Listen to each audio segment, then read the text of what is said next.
అలానే మనం ఫలిస్తేనట ఎవరికి మహిమట? తండ్రికి.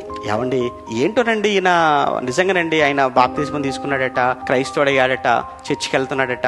చర్చికి వెళ్ళినప్పటి నుంచి ఈ మనిషి నిజంగా చాలా మారిపోయాడండి. ఒకప్పుడండి సినిమాలు అనుకుంటూ తిరిగేవాడండి, సిగరెట్ అనుకుంటూ తిరిగేవాడండి, ప్యాకెట్ అనుకుంటూ తిరిగేవాడండి, మందు అనుకుంటూ తిరిగేవాడండి ఎప్పుడు. కానీ ఏమైందో తెలియదండి. ఈలోపు యేసుప్రభు నమ్ముకున్నాడట, చాలా మారిపోయాడండి ఆయన అని నిన్ను చూస్తున్న వాళ్ళు, నీ చుట్టూ ఉన్న వాళ్ళు మాట్లాడుతున్నప్పుడు అప్పుడు ఎవరికండి మహిమ? అంటే దేవుని నమ్ముకుంటేనండి వాళ్ళ ప్రభు చూసారా అతను ఎలా చేశాడో అలా కాకుండా, ఏమండి ప్రభు నమ్ముకున్నానని చెప్పి గుడికి వెళ్తున్నాడండి, ఆధారం వచ్చిందంటే మాత్రం సంకర బైబిల్ పెట్టుకుని వెళ్ళిపోతాడు, ఇంటికి రాగానేనండి మళ్ళీ ప్యాకెట్కి వెళ్తాడండి, రాగానేనండి మళ్ళీ మందు షాప్ దగ్గర కనబడతాడండి. ఆహా ఏం ప్రభు అండి అలా ప్రభు అన్నారనుకోండి, ఏమైపోయింది మన ప్రభువుకు? అవమానం. మిమ్మును బట్టి నా నామం మరల అన్ని జనుల మధ్య అయిపోయింది. ఏమండి అబద్ధం అనేది తెలియదండి ఈ మనిషికి.